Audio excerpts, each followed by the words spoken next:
Hi, my name is Daryl Jones. I'm 25 years old, and what I'm about to share with you next is a sensitive subject for some people, but I believe a lot of people are struggling in this area. A lot of people may want help and are crying out for help, and I feel like I need to share my testimony with a lot of people to give them hope and know that everything will be okay if you want to be free. And I just want to say that this time last year, I had a sexual addiction, and it wasn't something that came overnight. It was something that developed all the way back from when I was 10 years old. I can even remember it, like it was yesterday. How growing up, we're around a lot of society that says, sex, money, women.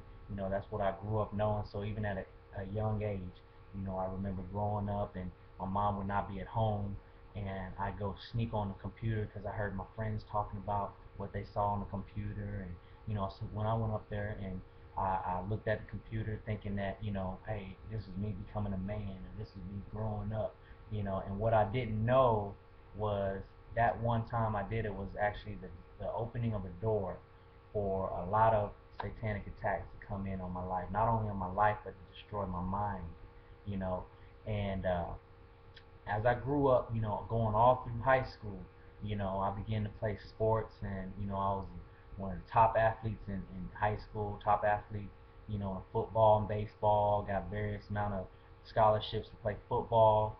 Uh, got drafted out of high school at 17 years old, to play baseball, and that's what I wanted to do because that's what everybody was doing. Everybody wanted to play sports.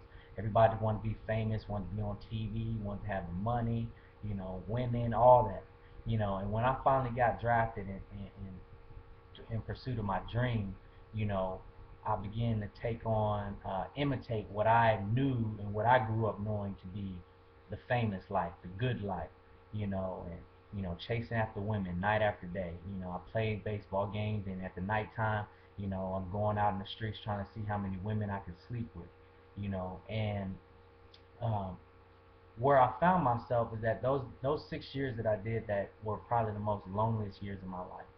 You know, I found myself doing things with ease that when I was younger I thought was, you know, not very nice.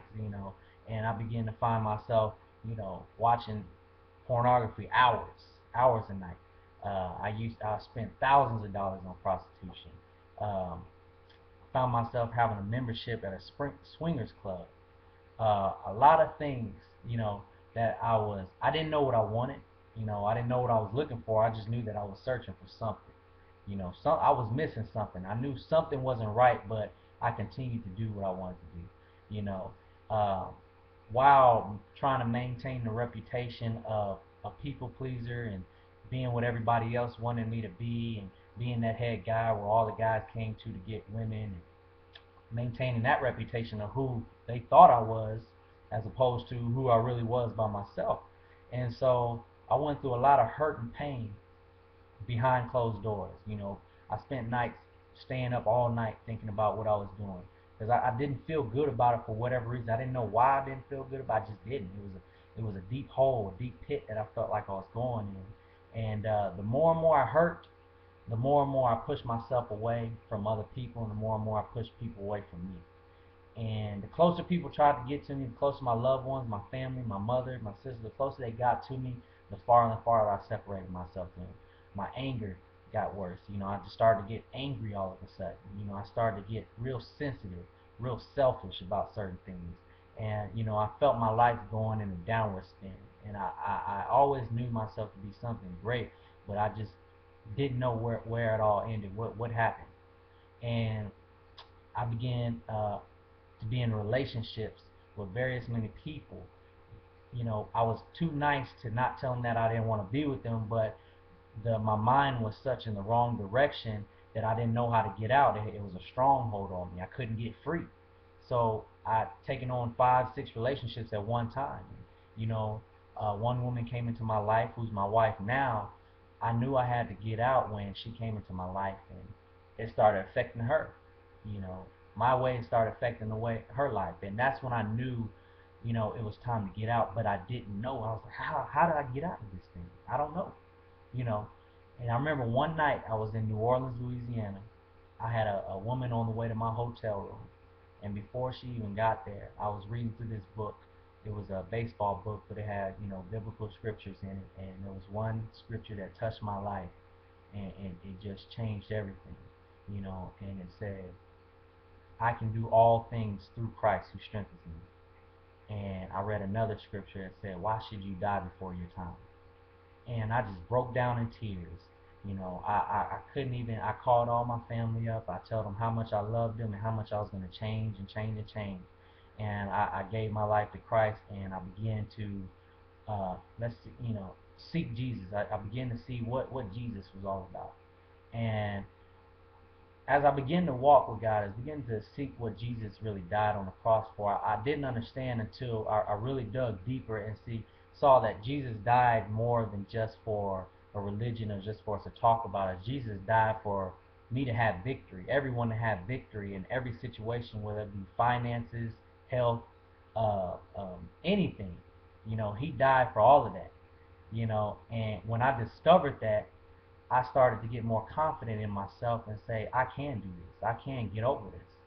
Well, at the same time, my mindset still kind of hadn't changed because I was still struggling, because I was still trying to do it by myself. I hadn't totally submitted to God. I was still trying to do things in my own will, and things were seemed to go back to the old ways.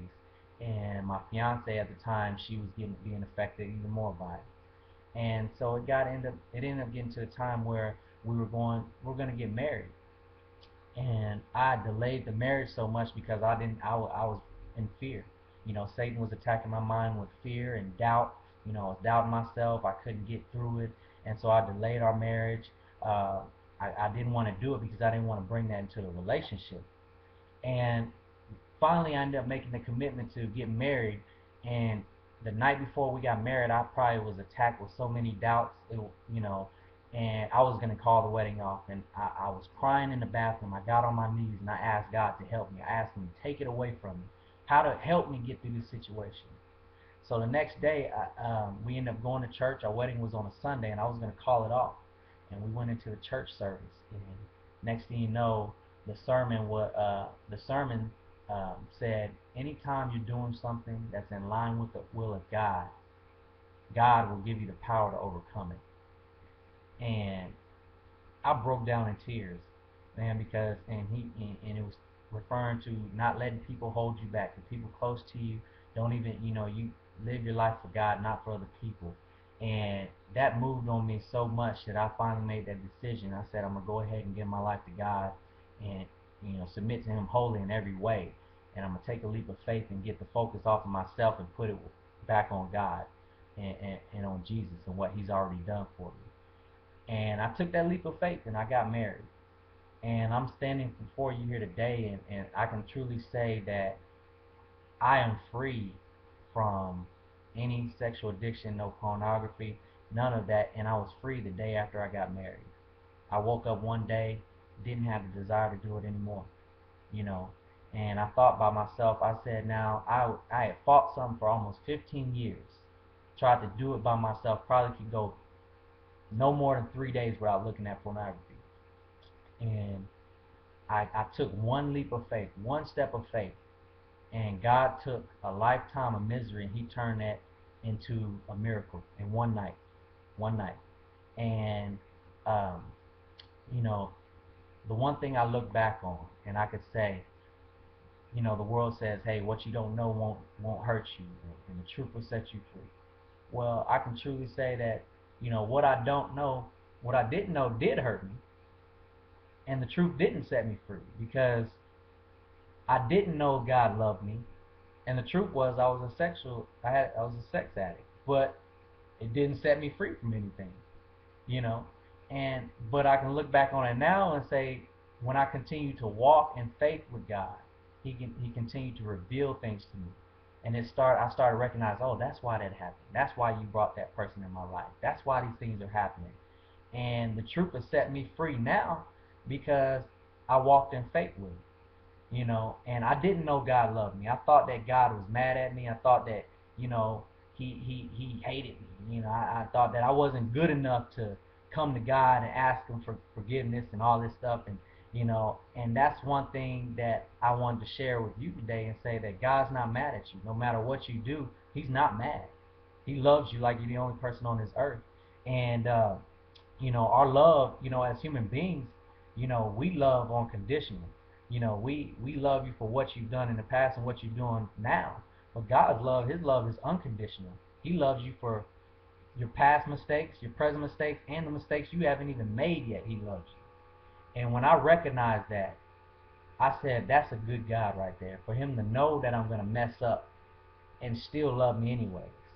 And so I would encourage you guys to, don't go by based on what somebody else tells you. Don't go based on somebody else's experience, what they experienced.